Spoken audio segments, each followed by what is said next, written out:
आगे उनकी नहीं चलती। शादी के बाद बेटा सुहानी, वो तेरे भाई की शादी भी तय हो गई है, तो शादी के सारे काम तुझे ही करने हैं। पास में है तो भाई की शादी के लिए जरा हाथ बटा देना। अरे कैसी बात कर रही हो माँ? अरे ससुराल में दुनिया भर का काम होता है। अब कोई ससुराल देखे या भाग भाग कर मायके का काम करे, मेरी सास नहीं मानेगी। माँ क्या करती, किसी तरह शादी निपटती है और घर में आ जाती है भाभी। फिर एक दिन, हाँ भाई, भाभी सेट होगी ना ससुराल में? बता दिया है ना, ननद पास ही में रहती है, तो ये ना समझे कि दिन में 4 चक्कर क्यों लगा रही है। अरे सुहानी तू, क्या बात है? वैसे मैंने तो नहीं बताया तेरी भाभी को कि ननद पास में रहती है। अरे सारी शादी में तू मेहमानों की तरह ही तो दिखी है। मैंने तो बोल दिया उसे कि उसकी सास तेज है, उसे मायके आने ही नहीं देती। कैसी बात कर रही हो माँ? मेरी सास तो बहुत ही सीधी है। मैंने तो मजाक किया था, वो तो मैं सोच रही थी कि कैसे इतना काम करूंगी तो। माँ समझ जाती है कि सुहानी ने शादी में काम चोरी की वजह से बिल्कुल मदद नहीं की, पर अब मायके में आराम करने तो आ ही जाएगी। होता भी ऐसा ही है।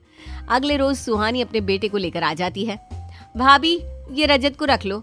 फिर वो अपने बेटे को बोलती है, बेटा ये मामी है, आज से दिन में मामी के पास रहने की आदत डाल लो। भाभी सुना है आप इंग्लिश में बहुत अच्छी हो, जरा पढ़ा देना ना। क्या है, मैं जरा बाजार जा रही हूँ, वो सेल लगी है ना ब्लैक फ्राइडे वाली। लेकिन सुहानी, मैं तो दिन में आराम करती हूँ, क्योंकि शाम का खाना बनाना होता है ना, मेहमानों का भी आना जाना लगा रहता है तो मुश्किल होगा। हाय रे मेरी किस्मत, यही सुनना बाकी रह गया था। अरे क्या करूं मैं, समझ में नहीं आ रहा बच्चा कहाँ छोड़ दूं। ठीक है माँ, भाभी, आप लोगों के होते हुए भी मुझे रजत को वो सामने वाले नीम के पेड़ के नीचे खड़े करके ही जाना पड़ रहा है। कोई बात नहीं, खड़ा कर देती हूँ अपने बेटे को वहीं पर। ए सुहानी, इतना नाटक मत करो, ये बताओ कब तक आओगी? भाभी सास की बात सुनकर हैरान हो जाती है कि वो अपनी ही बेटी से कैसे बात कर रही है। ननद बच्चा छोड़कर चली जाती है। शाम को जब वो वापस आती है तो, माँ, हाँ क्या बात है, क्या बन रहा है? घर में महक तो बहुत अच्छी आ रही है।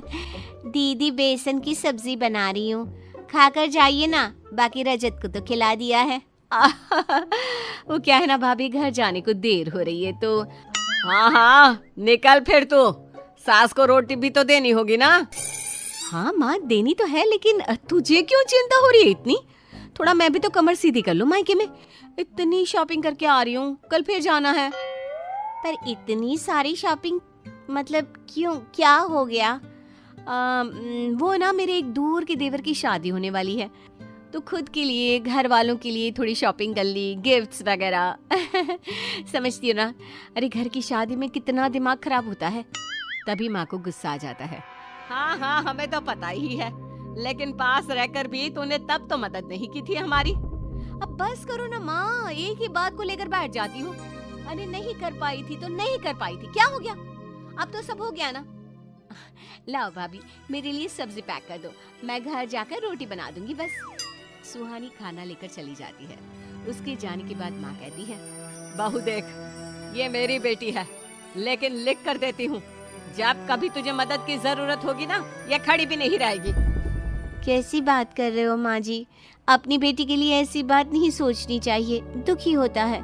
ये तो अच्छा है कि दीदी पास ही में रहती है, वरना सोचिए जिनकी बेटियों की शादी दूसरे शहर या विदेश में होती होगी, वो कैसे रहती होंगी। अरे रहने दे बहू, ये सब बातें करने वाली होती है। बेटियां पास रहे या दूर, माँ बाप का सहारा होती है। लेकिन सुहानी तो बचपन से ही वही करती है जो उसका मन करता है, वो नहीं देखती फिर कि क्या सही है क्या नहीं। भाभी को समझ में नहीं आता कि सास ऐसा क्यों बोल रही है। अगली सुबह दरवाजा खोलते ही, अरे सुहानी क्या हो गया सुबह सुबह? अरे माँ बात करने का वक्त नहीं है। ये लो रजत का खाली लंच बॉक्स, इसमें 2 पराठे बनाकर भर दो फटाफट। हाँ हाँ बना दे रही हूँ, लेकिन हुआ क्या? अरे होना क्या है माँ, मैं देर से उठी हूँ। अब मेरा बच्चा पास में नानी का घर होने के बावजूद भी भूखा रहेगा क्या? नानी बेचारी क्या करती, जल्दी जल्दी पराठा बनाकर डाल देती है लंच बॉक्स में, फिर बैठकर, सुहानी चाय बना ले किचन में जाकर, तेरी सास तो लेट उठती है, आज तेरे कारण मैं जल्दी उठ गई। और जरा भाभी के लिए भी चाय बना देना। मैं ना माँ ना, मैं तो सोने जा रही हूँ, नींद आ रही है माँ। अरे सुहानी, बना देना एक कप चाय बेटा। नहीं माँ, नींद आ रही है मुझे, भाभी को आवाज दो ना, वो बना देगी। तभी भाभी आ जाती है। माँ जाने दीजिए ना दीदी को, मैं बना देती हूँ। भाभी को चाय बनाता देख अच्छा भाभी चाय बना ही रही हैं आप, तो मैं रुक जाती हूँ। वो क्या है ना, चाय पीने का तो मेरा भी कब से मन कर रहा था। देखा बहू, ये लड़की हम दोनों को बिठाकर चाय नहीं पिला सकती, सुबह सुबह माँ पराठा बना दे। अरे मैं तो करूंगी ही माँ जो हूँ, लेकिन बेटी का भी तो कोई फर्ज होता है ना। अब रहने दीजिए ना माँ जी, क्यों आप भी, मैं बना तो रही हूँ चाय। अरे बात चाय की नहीं है बहू, बात भावनाओं की है। तू मेरी बहू है, लेकिन मैं क्या चाहती हूँ तू जान जाती है, और ये बेटी होकर नहीं समझ पाती है। बोल तो, समझना ही नहीं चाहती है। अरे मेरी भी कुछ उम्मीद थी बेटी को लेकर, शादी अपनी मर्जी से, काम अपनी मर्जी से, पढ़ाई, अरे माँ बाप की भी कोई उम्मीद होती है। भाई की शादी थी, पता था माँ की तबीयत ठीक नहीं रहती, लेकिन ये मेहमानों की तरह आती थी। चलो वो भी रहने दो। माँ जी शांत हो जाइए, तबीयत खराब हो जाएगी। नहीं नहीं बहू रुक जा, पास में शादी हुई है, तू तो आज आई है, लेकिन यह कभी मेरे पास नहीं आई। लेकिन जब से तू आई है, इसका आना जाना बढ़ गया। क्यों पूछो जरा। माँ तू अकेले रहती थी, मैं कैसे संभालती तुझे, मैं भी तो थक जाती हूँ ना। रहने दे माँ, तू तो बात का बतंगड़ बना रही है। तेरे पास आती थी तो तू कभी सब्जी काटने बोलती थी, तो कभी चाय बनाने। अरे तो तू क्या इतना नहीं कर सकती मेरे लिए। सुहानी को अपनी गलती का एहसास होता है, लेकिन है तो बेटी ही, कैसे माँ को सॉरी बोलती। ठीक है मान लिया, बना रही हूँ चाय, नाश्ता भी बना रही हूँ, तुम दोनों क्या खाओगे बता दो।